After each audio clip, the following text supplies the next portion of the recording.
Hello children, welcome to SR Concepts. I am Ravi Verma, and in this video we are continuing the chapter number 6, that is combustion and flame. So in the previous video actually we have discussed about the important key terms like what is combustion. We know that combustion is a process in which a material reacts with oxygen and produces heat. So we discussed what is combustion, and we also discussed what is a fuel, what are combustible substances and what are non-combustible substances.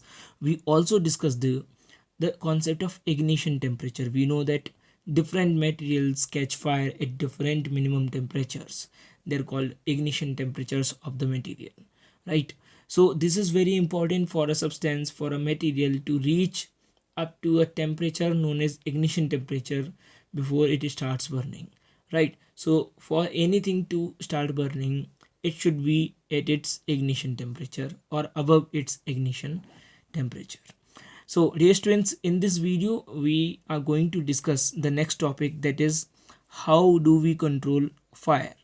So today's topic that we are starting with is how do we control fire. Okay, so dear students, you might have listened or you have seen, might have seen the fire breaking out in homes, shops, factories, right? And you see that they become very disastrous to the people. They cause a lot of harm to the property and the human life whenever fire breaks out in some factory or some community, right? In some area. Okay, so in that situation, whenever fire breaks out in your home or in your neighbor's home, right, what you should do immediately, first thing is that you should call the fire brigade station of your town or of your city, right? So this is very important that everyone should be knowing the fire brigade's contact number. Okay, so when you call a fire brigade, what happens? Fire brigade comes, and what do? They pour water on the fire, right? They pour water on the fire. So when you see that when a fire brigade comes, when a fire brigade comes, it pours water on the fire. What happens then? Then water cools the combustible material so that its ignition temperature is brought below its ignition temperature, right? So that its temperature is brought below its ignition temperature, and this is why water douses the fire, right? Water extinguishes the fire. So we can use water for extinguisher as a extinguisher, because water cools down the temperature of the fuel or temperature of the thing that is burning, so that the temperature comes down its ignition temperature and the thing stops burning. Okay, and not only this, one more thing is that which water does to douse the fire. It is that when when you put fire when you put water on the fire, then water vapors are created, and water vapors surround the combustible material and helping in cutting off the supply of the air so that the fire is extinguished. So whenever something is burning, you put water on it, then water will bring down the temperature below its ignition temperature, right? And also water vapors will make a film, a layer around the combustible material, so that oxygen will not be available to that combustible material and it will stop burning. Okay, now, so the basic concept behind controlling a fire or dousing a fire or extinguishing a fire is that for burning of anything, at least three things are required. One requirement is the requirement of fuel. So if something is burning, then that fuel should be there, right? And another requirement is air, because the air supplies oxygen. And the another thing is that is required is heat. So the heat is required to raise the temperature of the fuel beyond the ignition temperature. So for burning of any fuel, there are at least three things which are required. First is fuel, second is air that supplies oxygen, and the third is heat. So job of a fire extinguisher is to remove all of these requirements or any one of these requirements, okay, so that the fire stops burning, right? So the material starts burning. So if you remove air, or if you remove heat, right, if you bring the temperature down, then the material will stop burning.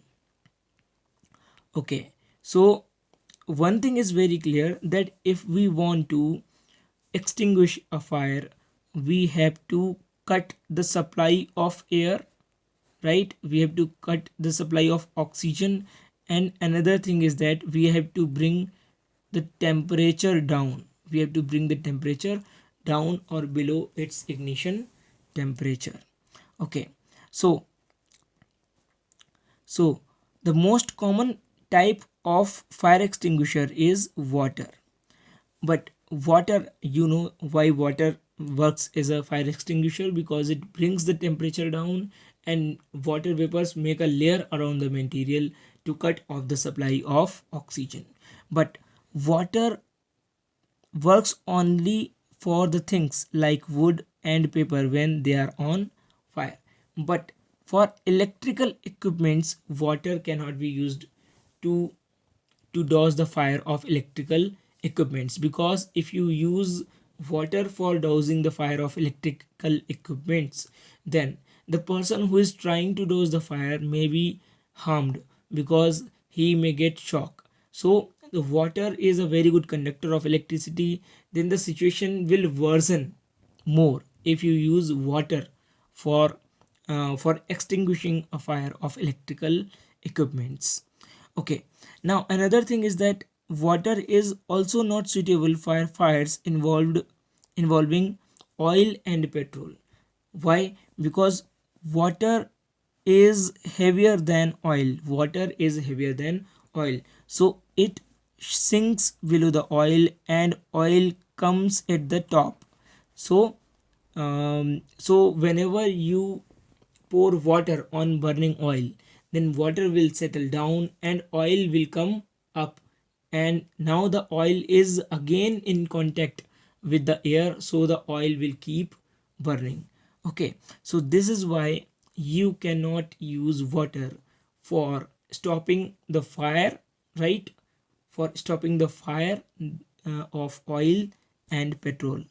Okay, now, so if we talk about, if we cannot use water for these types of fires, what type of fire extinguisher we should use?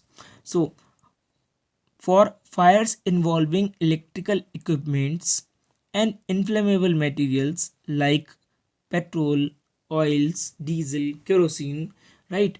We should use carbon dioxide, which is the best extinguisher for such a things. So for electrical equipments and for inflammable materials, we should not use water, but we should use carbon dioxide as extinguisher. So what actually carbon dioxide does? Carbon dioxide is very heavy as compared to oxygen. So it makes a blanket like layer around the material.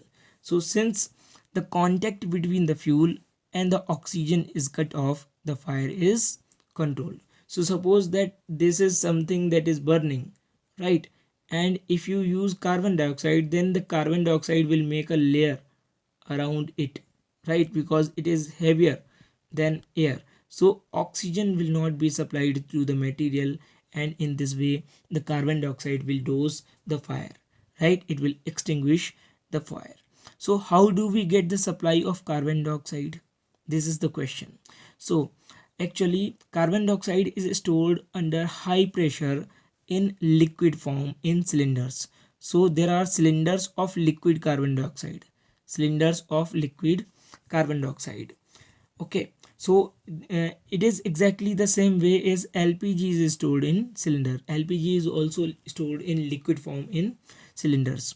Okay, so when we release carbon dioxide from a cylinder, it expands enormously in its volume. Means it expands, it increases its volume. So when carbon dioxide moves out of the cylinder, it increases in its volume, and because of this it cools down. Because of this it cools down. So when carbon dioxide comes out of the cylinder, when you use a cylinder of carbon dioxide for extinguishing fire, then when the carbon dioxide comes out of the cylinder, it cools down, and because of this, it not only makes a blanket around the fire, it also brings down the temperature of the fuel. So carbon dioxide not only stops or cuts the supply of oxygen, but also brings down the temperature of the fuel or temperature of the material that is burning, and this is why it is an excellent fire extinguisher. Another way of obtaining CO2 for this purpose, for the purpose of extinguishing fire, is that we should use or we should release a lot of dry powder of some chemicals known as sodium bicarbonate, that is called baking soda, or potassium bicarbonate. So whenever you throw or pour these chemicals in large amount on anything that is burning, they give a lot of carbon dioxide at that time.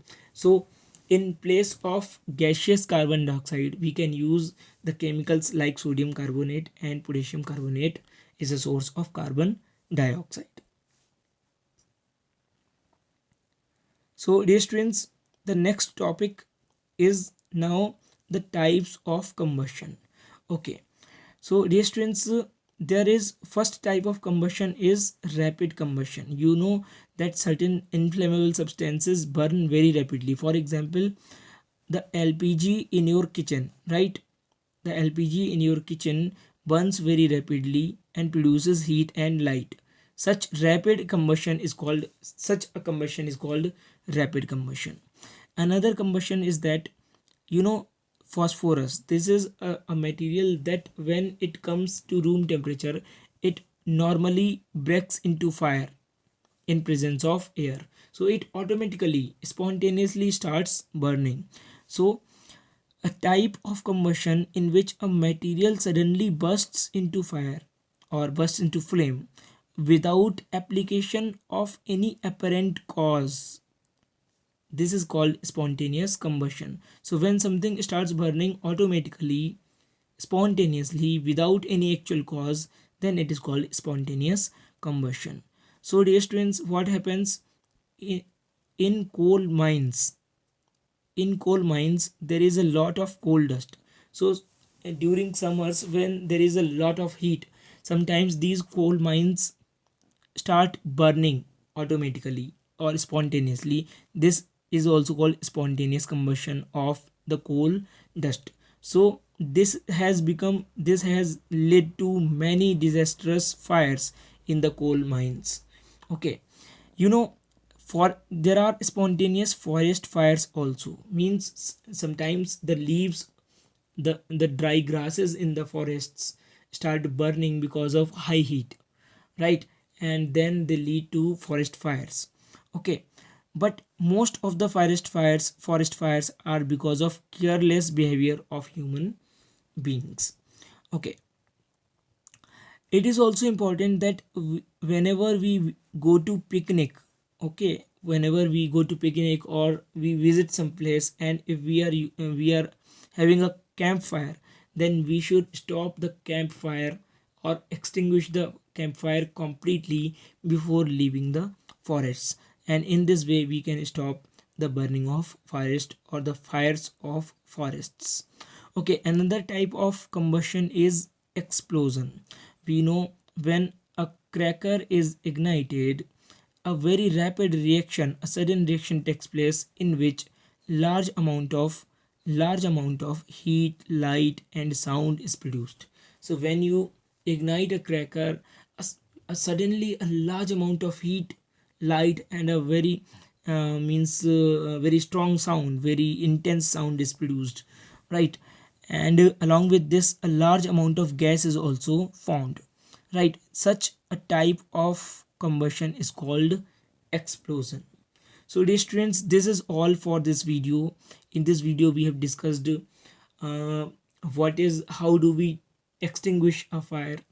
We discussed that why water cannot be used for dousing the fire of electrical equipments or the fires of inflammable substances like petrol, kerosene, and oils. Okay, in place of them, in place of water, we should use carbon dioxide for dousing the fires of electrical equipments and the fires of inflammable substances like oil and petrol. So because carbon dioxide, when it releases, it cools down the material and it makes a layer around the material that is burning and cuts the supply of oxygen with it. And this is how it is a very excellent type of um, fire extinguisher. So another thing, we discussed the three types of combustions. One is rapid combustion, another is spontaneous combustion, and the third one is explosion. So thank you for watching this video, and in the next video we are going to cover the remaining topics of the chapter.